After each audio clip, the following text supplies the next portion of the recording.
সেদিন যখন coaching centre বন্ধ করে ফিরছিলাম, তোমাকে দেখলাম ফুলের বাজারে। হাজারো ভিড়েও আমার তোমাকে চিনতে বিন্দু মাত্র ভুল হলো না। ব্লু শার্টে তোমাকে বেশ মানাচ্ছিল। আমার যে তোমাকে দেখার আকাঙ্ক্ষা, সেটা হয়তো এ জন্মেও মিটবে না। যখন আপাত মস্তক তোমাকে দেখতে গিয়ে চোখ পড়ল তোমার হাতে থাকা একগুচ্ছ লাল গোলাপের দিকে, আমার চাহনি আটকে গেল এক লহমায়। আর এটা বুঝতে দেরি হলো না যে এটি সেই নতুন মানুষটির জন্য।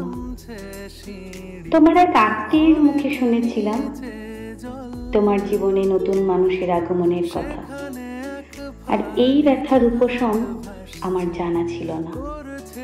যে ক্ষতটা ঢাকার চেষ্টা নিরন্তর ছিল, তোমাকে দেখে সেই ক্ষতটা আরো দগদগে হয়ে উঠল।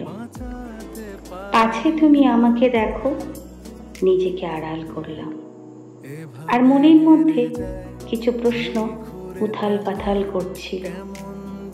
আমি যেমন তোমার কাছে অপরিহার্য ছিলাম, যদি তুমিও থাকতে, যদি আমার আবেগগুলো মস্তিষ্ক না দিয়ে হৃদয় দিয়ে বুঝতে, যদি ব্যস্ততার অজুহাত না খুঁজে প্রতি রাতে আমার বালিশ ভেজার কারণ খুঁজতে। সম্পর্কটা শুধু বৈবাহিক চিহ্নগুলোতেই আটকে গেছিল। তোমার একটু সময় আর সঙ্গ যদি থাকতো, আজ আর আমাকে তোমার প্রাক্তন হতে হতো না।